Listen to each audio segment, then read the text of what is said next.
ಪ್ರೀತಿಯುಳ್ಳ ದೇವಜನರೇ, ನಿಮ್ಮೆಲ್ಲರಿಗೂ ಯೇಸು ಕ್ರಿಸ್ತನ ಶ್ರೇಷ್ಠವಾದ ನಾಮದಲ್ಲಿ ವಂದನೆಗಳು. ಶಾಲೋಮ್, ನಿಮಗೆ ಸಮಾಧಾನವಾಗಲಿ. ಈ ದಿನ ದೇವರ ವಾಕ್ಯದ ಜ್ಞಾನಕ್ಕಾಗಿರುವಂಥ ವಿಷಯ ಹಿಂತಿರುಗಿ ನೋಡಬೇಡ. ಅದಕ್ಕೆ ಆಧಾರವಾಗಿ ಲೂಕನ ಬರೆದ ಸುವಾರ್ತೆ 9ನೇ ಅಧ್ಯಾಯ 62ನೆಯ ವಚನ. ಯೇಸು ಅವನಿಗೆ, ಯಾವನಾದರೂ ನೇಗಿಲಿನ ಮೇಲೆ ತನ್ನ ಕೈಯನ್ನು ಹಾಕಿ ಹಿಂದಕ್ಕೆ ನೋಡಿದರೆ ಅವನು ದೇವರ ರಾಜ್ಯಕ್ಕೆ ತಕ್ಕವನಲ್ಲವೆಂದು ಹೇಳಿದನು. ಜೀವನದ ಯಾವುದೋ ಒಂದು ಹಂತದಲ್ಲಿ ನಮಗೆ ಬರುವ ಜನರ ಮಾತುಗಳು ಮತ್ತು ಸನ್ನಿವೇಶಗಳು ನಮ್ಮನ್ನು ಸುಲಭವಾಗಿ ಹಿಂಜರಿಯುವಂತೆ ಮಾಡುವುದು ಮನುಷ್ಯರ ನಮ್ಮ ಸ್ವಭಾವವಾಗಿದೆ. ದೇವರನ್ನು ಹಿಂಬಾಲಿಸಿದ ಶಿಷ್ಯನಾದ ಪೇತ್ರನ ಬಳಿ ದೇವರು ಹೇಳಿದರು, ಈ ಬಂಡೆಯ ಮೇಲೆ ನಾನು ಸಭೆಯನ್ನು ಕಟ್ಟುತ್ತೇನೆ ಎಂಬುದಾಗಿ ಹೇಳಿದರು. ಯೇಸುಸ್ವಾಮಿ ಮರಣ ಹೊಂದಿದ ತರುವಾಯ ತಿರುಗಿ ಮತ್ತೆ ಪೇತ್ರನ್ನು ಕೆಲವು ಶಿಷ್ಯರು ಮೀನುಗಾರಿಕೆಗೆ ಮೀನು ಹಿಡಿಯಲಿಕ್ಕೆ ಹೋದರು. ನೋಡ್ರಿ, ಯೇಸುಸ್ವಾಮಿ ತೀರಿ ಹೋದ ನಂತರವಾಗಿ ಮೀನುಗಾರಿಕೆಗಾಗಿ ಮೀನು ಹಿಡಿಯಲಿಕ್ಕೆ ತಿರುಗಿ ಹೋದರು. ಸೇವೆಯನ್ನು ಬಿಟ್ಟರು. ಯೇಸುವೆ ಸ್ವಾಮಿ ಹೇಳಿದ ಎಲ್ಲ ಕಾರ್ಯಗಳನ್ನು ಮರೆತು ಹೋದರು. ಆದರೂ ಕೂಡ ಯೇಸುಸ್ವಾಮಿ ಅವರ ಬಳಿಗೆ ತಿರುಗಿ ಬಂದು ಆ ಸ್ಥಳದಲ್ಲಿ 153 ದೊಡ್ಡ ಮೀನುಗಳನ್ನು ಹಿಡಿಯುವಂತೆ ಮಾಡಿ ಅವರನ್ನು ಪುನಃಸ್ಥಾಪಿಸಿ ತಿರುಗಿ ಸೇವೆ ಮಾಡಲಿಕ್ಕೆ ಉತ್ತೇಜನ ಪಡಿಸಿದರು.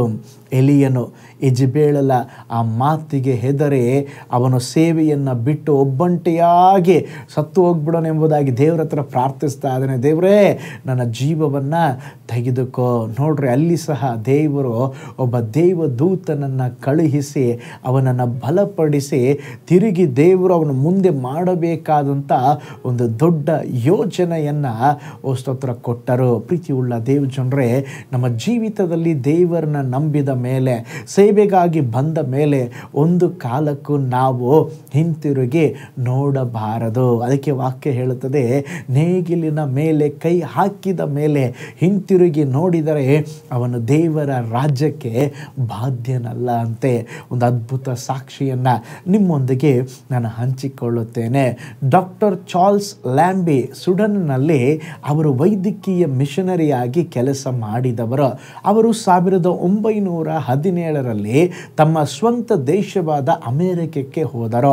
ಅಲ್ಲಿ ತಮ್ಮ ಹತ್ತಿರದ ಸಂಬಂಧಿ ಚಾರ್ಲ್ಸ್ ಲ್ಯಾಬಿಯವರನ್ನು, ನೀವು ತಿರುಗಿ ಸುಡನ್ ದೇಶಕ್ಕೆ ಹಿಂತಿರುಗಿ ಹೋಗದೆ ಅಮೇರಿಕದಲ್ಲೇ ನೀವು ಇಲ್ಲೇ ಇರ್ರಿ, ನೀವು ಅಲ್ಲಿ ಹೋಗಿ ಕಷ್ಟಪಟ್ಟಿರುವುದು ಸಾಕು, ಇಲ್ಲಿ ಇದ್ದರೆ ನಮ್ಮ ಆಸ್ಪತ್ರೆಯಲ್ಲಿ ನಮ್ಮೊಂದಿಗೆ ಕೆಲಸ ಮಾಡಿ ಕೆಲವೇ ವರ್ಷಗಳಲ್ಲಿ ಈ ದೊಡ್ಡ ಆಸ್ಪತ್ರೆಯನ್ನು ನಿಮಗೇ ಬಿಟ್ಟು ಕೊಡುತ್ತೇನೆ, ಈ ಅವಕಾಶವನ್ನು ಕಳೆದುಕೊಳ್ಳಬೇಡ್ರಿ ಎಂಬುದಾಗಿ ಹೇಳಿದರು. ಇದನ್ನು ಕೇಳಿದಾಗ ಚಾರ್ಲ್ಸ್ ಅವರಿಗೊಂದು ಗೊಂದಲ ಉಂಟಾಯಿತು. ಹೌದಲ್ವಾ, ಇಂಥ ಅವಕಾಶ ನಮಗೆ ಸಿಗುವುದು ಬಹಳ ವಿರಳ. ಓಕೆ, ನಾವು ಇನ್ನು ಮಿಷನರಿ ಆಗಿ ಅಲ್ಲಿ ಸೇವೆಗೆ ಹೋಗದೆ ಇಲ್ಲೇ ಇದ್ದು ಬಿಡೋಣ ಎಂಬುದಾಗಿ ಯೋಚಿಸಿ ಅವರು ಆಯಾಸದಿಂದ ನಿದ್ರೆಗೆ ಜಾರಿದರು. ಅವರಿಗೊಂದು ಕನಸು ಬಿತ್ತರೆ ಆ ಸಮಯದಲ್ಲಿ. ಅದರಲ್ಲಿ ಈಶಾನ್ಯ ಆಫ್ರಿಕಾದ ನಕ್ಷೆಯಿಂದ ಕುಷ್ಠರೋಗದ ಕೈ ಅವರ ಕಡೆಗೆ ಬಂದಿತ್ತು. ನಾನು ಈ ಕೈ ಹಿಡಿಯಲ್ಲ ಎಂದು ಬೇಕಾಬಿಟ್ಟಿಯಾಗಿ ಹಿಡಿದರು. ಆಗ ಅದು ಮೊಳೆ ಹೊಡೆಯಲ್ಪಟ್ಟ ಯೇಸುವಿನ ಕೈಯಾಗೆ ಮಾರ್ಪಟ್ಟಿತು. ತಕ್ಷಣ ತಾವು ಸುಡನ್ ದೇಶದಲ್ಲಿ ಸೇವೆ ಮಾಡಲು ದೇವರು ಕರೆದಿದ್ದಾರೆಂಬುದಾಗಿ ತಿಳಿದುಕೊಂಡು ಮರುದಿನವೇ ಅವರು ಆಫರ್ ಕೊಟ್ಟಂಥ ಅವರ ರಿಲೇಟಿವ್ಗೆ ಹೇಳಿದರು, ನೋ ಇಲ್ಲಿ ಈ ಆಸ್ಪತ್ರೆ ಎಲ್ಲ ಇನ್ನೂ 10 ಆಸ್ಪತ್ರೆ ಕೊಡ್ತೀನಿ ಅಂತ ಹೇಳಿದ್ರು. ನಾನು ಇಲ್ಲಿ ಸೇವೆ ಮಾಡುವುದಿಲ್ಲ, ನನ್ನ ಸೇವೆಯನ್ನು ದೇವರು ಸುಡನ್ ದೇಶದಲ್ಲಿ ಇಟ್ಟಿದ್ದಾರೆ, ಅಲ್ಲಿಗೆ ಹೋಗಿ ನಾನು ವೈದ್ಯಕೀಯ ಸೇವೆ ಮಾಡ್ತೀನೆಂಬುದಾಗಿ ಹೇಳಿ ತಿರುಗಿ ಅವರು ಸುಡನ್ ದೇಶಕ್ಕೆ ಸೇವೆಗಾಗಿ ಹೋಗಿಬಿಟ್ಟರು. ಪ್ರೀತಿಯುಳ್ಳ ದೇವಜನರೇ, ನೀವು ಮಾಡುತ್ತಿರುವ ಕೆಲಸ, ವ್ಯಾಪಾರ, ಪದವಿ ಇದ್ಯಾವುದು ನೀವಾಗಿ ಹುಡುಕಿಕೊಂಡಿದ್ದಲ್ಲ. ದೇವರು ಅದನ್ನು ನಿಮಗೆ ಕೊಟ್ಟಿದ್ದಾರೆ. ಅವುಗಳಿಗೆ ಸತ್ಯವಾಗಿರಿ, ಅರ್ಧಕ್ಕೆ ಬಿಡಬೇಡ್ರಿ. ನಿರಾಶೆ ಮತ್ತು ಸೋಲು ಬಂದಂತೆ ತೋರಿದರೂ ನೀವು ನಿಜವಾಗಿಯೂ ಪ್ರಾರ್ಥಿಸುವುದಕ್ಕಿಂತ ಯೋಚಿಸುವುದಕ್ಕಿಂತ ಹೆಚ್ಚಿನದನ್ನು ಮಾಡುವ ದೇವರು ನಿಮ್ಮ ಜೀವಿತದಲ್ಲಿ ಅವರೆಲ್ಲವನ್ನು ಒಳ್ಳೆಯದಾಗೇ ಮಾಡುವ ದೇವರು. ಆದುದರಿಂದ ದೇವರು ನಿಮಗೇನು ಸೇವೆ ಕೊಟ್ಟಿದ್ದಾರೋ, ಯಾವುದಕ್ಕಾಗಿ ಕರೆದಿದ್ದಾರೋ, ಏನು ಪ್ಲ್ಯಾನ್ ಹಾಕಿದ್ದಾರೋ, ಏನು ಚಿತ್ತ ಇದೆಯೋ ಅದನ್ನು, ಅದು ಎಷ್ಟೇ ಚಿಕ್ಕದ್ದಾಗಿದ್ದರೂ ನಿರಾಸೆಗೊಳ್ಳಬೇಡ್ರಿ. ದೇವರ ಚಿತ್ತದಲ್ಲಿ ಇದ್ದು ಆ ಕಾರ್ಯಗಳನ್ನು ಮಾಡ್ರಿ. ನಿಶ್ಚಯವಾಗಿ ದೇವರು ಆ ಒಂದು ವಿಷಯದಲ್ಲಿ ನಿಮ್ಮನ್ನು ಆಶೀರ್ವದಿಸಿ ಹೆಚ್ಚಿಸಿ ಅನೇಕರಿಗೆ ನೀವು ಪ್ರಯೋಜನಕರವಾಗುವಂತೆ ದೇವರು ಸಹಾಯ ಮಾಡ್ತಾರೆ. ಚಿಕ್ಕ ವಿಷಯದಲ್ಲಿ ದೇವರ ಚಿತ್ತ ಇದ್ದು ನಾನು ಚಿಕ್ಕ ವಿಷಯ ಬಿಟ್ಬಿಟ್ಟು ದೊಡ್ಡ ವಿಷಯ ಮಾಡಲಿಕ್ಕೆ ಹೋದರೆ ಅದು ದೇವರ ದೃಷ್ಟಿಯಲ್ಲಿ ಒಳ್ಳೆಯದೂ ಅಲ್ಲ, ದೇವರು ಇಷ್ಟಪಡುವುದೂ ಇಲ್ಲ.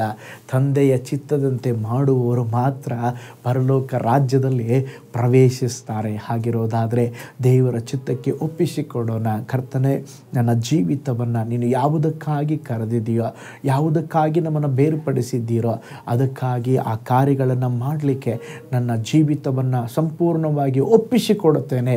ಒಂದು ಕಾಲಕ್ಕೂ ನಾನು ಹಿಂತಿರುಗಿ ನೋಡುವುದಿಲ್ಲ ಸ್ವಾಮಿ, ನಿಮ್ಮನ್ನೇ ನೋಡಿ ಎಲ್ಲ ಕಾರ್ಯ ಮಾಡ್ತೀನಿ ಎಂಬುದಾಗಿ ಒಪ್ಪಿಸಿಕೊಡೋಣ. ಕಣ್ಗಳನ್ನು ಮುಚ್ಚೋಣ, ಪ್ರಾರ್ಥಿಸೋಣ. ಪರಲೋಕದಲ್ಲಿ ವಾಸ ಮಾಡುವ ನಮ್ಮ ತಂದೆಯಾದ ದೇವರೇ, ನಿನ್ನ ವಚನದಲ್ಲಿ ನಾವು ಧ್ಯಾನಿಸಿದ ಹಾಗೆ ಅನೇಕ ಸಾರಿ ದೇವರೇ ಅನೇಕರ ಜೀವಿತವನ್ನು ನೋಡಿ ಅವರೊಂದಿಗೆ ನಾವು ಕಂಪೇರ್ ಮಾಡಿಕೊಂಡು ನಮಗಾಗಿ ಇಟ್ಟಿರುವ ಕಾರ್ಯಗಳನ್ನು ಮರೆತು ಬೇರೆ ಕಾರ್ಯಗಳನ್ನು ಮಾಡಲಿಕ್ಕೆ ಹೋಗ್ತೇವೆ. ನಮ್ಮನ್ನು ಕ್ಷಮಿಸಿರಪ್ಪ. ನೀವು ನಮಗಾಗಿ ಏನು ಇಟ್ಟಿದ್ದೀರೋ, ನಮಗಾಗಿ ಯಾವ ಸೇವೆಯನ್ನು ಕೊಟ್ಟಿದ್ದೀರೋ ಕರ್ತನೆ, ಅದರಲ್ಲಿ ನಾವು ನಂಬಿಗಸ್ತರಾಗಿರುವಂತೆ, ಆ ದೇವರೇ ನಿಮ್ಮ ಚಿತ್ತವನ್ನು ಮಾತ್ರ ನಾವು ನೆರವೇರಿಸುವಂತೆ ನಮಗೆ ಸಹಾಯ ಮಾಡಿರಿ. ಅವಕಾಶಗಳು ಬರುವಾಗಲೂ ಕೂಡ, ಹೊಸ ಬಾಗಿಲುಗಳು ತೆರೆಯಲ್ಪಡುವಾಗಲೂ ಕೂಡ ದೇವರೇ ನಿಮ್ಮ ಇಷ್ಟ ಏನಿದೆಯೋ, ನಿಮ್ಮ ಚಿತ್ತ ಏನಿದೆಯೋ ಆ ಮಾರ್ಗದಲ್ಲಿ ದೇವರೇ ನಮ್ಮನ್ನು ಕರೆದುಕೊಂಡು ನೀವು ಉಪಯೋಗಿಸಿರಿ ಸ್ವಾಮಿ. ನಿಮ್ಮ ಹಿತವೇ ನೆರವೇರಲಿ ಸ್ವಾಮಿ. ಒಂದು ಕಾಲಕ್ಕೂ ನಾವು ಹಿಂತಿರುಗಿ ನೋಡಬಾರ್ದಪ್ಪ ದೇವರೇ, ನಿಮ್ಮನ್ನು ನೋಡಬೇಕು, ನಿಮಗಾಗಿ ಜೀವಿಸಬೇಕು, ನಿಮಗಾಗಿ ಬಾಳಬೇಕು. ಈ ವಿಡಿಯೋನ ವಾಚ್ ಮಾಡಿದ ಒಂದೊಂದು ಕುಟುಂಬಗಳನ್ನು ಬ್ಲೆಸ್ ಮಾಡಿರಿ. ಈ ಹೊಸ ದಿನದಲ್ಲಿ ಕೂಡ ಅದ್ಭುತವಾಗಿ ನಮ್ಮನ್ನು ನಡೆಸಿರಿ, ನಮ್ಮನ್ನು ಆಳ್ವಿಕೆ ಮಾಡಿರಿ. ಪ್ರಾರ್ಥನೆ ಕೇಳಿದ ಪ್ರೀತಿಗಾಗಿ ಸ್ತೋತ್ರ, ಯೇಸುವಿನ ಹೆಸರಿನಲ್ಲಿ ತಂದೆಯೇ, ಆಮೇನ್, ಆಮೇನ್, ಆಮೇನ್. ಹಾಗಾದರೆ ನಮ್ಮ ಜೀವಿತದಲ್ಲಿ ಹಿಂತಿರುಗಿ ನೋಡುವುದು ಬೇಡ, ದೇವರನ್ನ ನೋಡೋಣ, ದೇವರನ್ನ ಆತುಕೊಳ್ಳೋಣ. ಕರ್ತನು ನಿಮ್ಮನ್ನು ಬ್ಲೆಸ್ ಮಾಡಲಿ. ನಾಳೆ ಮತ್ತೊಂದು ದೈನಂದಿನ ಧ್ಯಾನದಲ್ಲಿ ನಾನು ನಿಮ್ಮನ್ನು ಸಂಧಿಸ್ತೇನೆ. ನಾನು ನಿಮ್ಮ ಪ್ರೀತಿಯ ಸಹೋದರ pastor Paul Joy. God bless you all.